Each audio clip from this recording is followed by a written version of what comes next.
I'm gonna watch all the Fast and Furious movies over again in preparation for Furious 9, which I just found out, or Fast 9, which I just found out has been delayed because of COVID. So I'm here to tell all you people who maybe still think that the franchise is dumb, like I used to do. I used to think it was really stupid, but now I've noticed that, hey, some stupid things have merit, some stupid things are really good in other ways. I'm gonna watch all these movies, I'm gonna try to convince you to watch them too. What else you gotta do? The year is 2003. Ludacris is in this movie, and so is his haircut. Yeah, man. You want to race tonight? Right out the gate, it starts with Brian in a race that Ludacris set him up in. Now, this race has upgraded from the last drag race because this race has turns. The warp speed effect has changed a little bit, and it's now like the cars are hovering over the ground effect, but hey, you know, whatever, you're gonna love it. The race ends with him getting arrested. The cops bring him to wherever. Dexter's dad tells him, hey, we're gonna arrest you and charge you for all this other stuff that you committed in LA with Dom and Mia and all them if you don't help us take this drug cartel man down. And the way you're gonna take down this drug cartel guy is by driving fast and pretending to be a street racer. We've tried for a whole year to bug his house, bug his warehouses, search both of them. Can't link him and his money together, so we think a street racer could.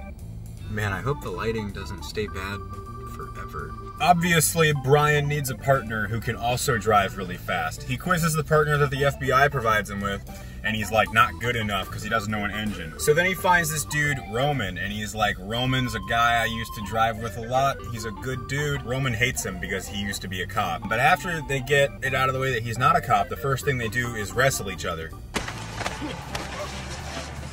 I mean, that's how I say hi to my friends after I haven't seen them in a really long time. Not to mention, Brian's boss is just literally eating popcorn during the wrestle match. Oh my god. Still fight like shit. Still fight like shit.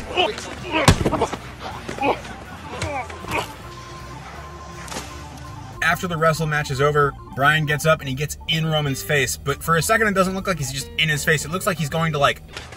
I need you to come to Miami and drive with me. If you do, I'll take up that anklet and clear your entire record. I know you better than you think.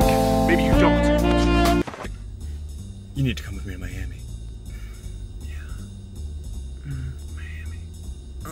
If you want the characters to have like a close relationship, do it. I don't care. No one cares. It's just, it's weird because they go out of their way to show how straight these dudes are, but then they have like these little moments. Also, in this movie, Paul Walker has like this walk that he's given to Brian. It's a weird walk. I didn't notice it in the first movie. If that's just the way Paul Walker walks and I'm making fun of him, I'll feel bad because he's gone, but it's a weird walk. I mean, watch this.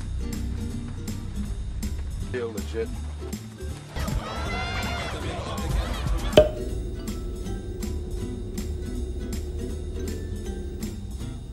Why? Now, the two cars that Roman and Brian drive in this movie don't look as lame as I think the cars do in the first movie. They just look like cars that nowadays are super beat up and not well taken care of. If you're following along with me, we're now at the part where Hitch's girlfriend is taking Brian and Roman to meet the drug cartel guy. Brian's driving, and he didn't learn his lesson from when Dom hit that semi in the first movie, because he's staring at this woman and he's being really creepy about it, and he's staring at her. You alright? You might want to keep your eyes on the road, Playboy. Just kept expecting them to just hit a semi. What, you think we're gonna crash? There's another car chase. It's not realistic, but it is enjoyable. Like, you have to enjoy these car chases. They're well shot, they're well made, way better than the first movie. Angry semi trucks return when this Mustang comes between the two of them, and these semis like don't like the Mustang, and they don't stop. Why? I don't know. I guess these trucks just really don't like these people in the Fast and Furious universe.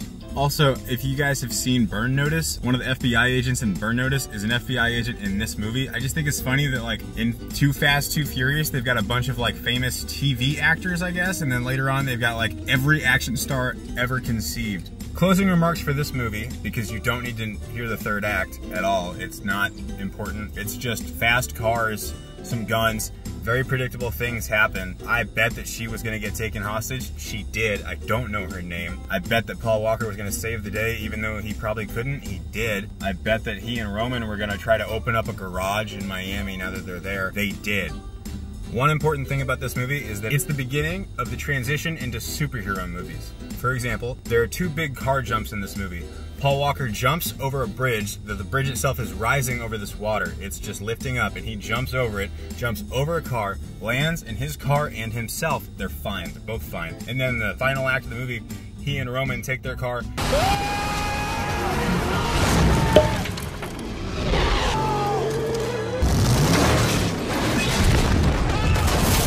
And they're okay. They are doing just great. So it's not a lot, but it is the beginning of a transition. I didn't rate the first movie, but if I had to rate this one, and I will, it's a 2 out of 10. I'd actually recommend you guys not watch this movie. You can skip this movie. Fuck me. Terrible. The only one on the list that's actually terrible.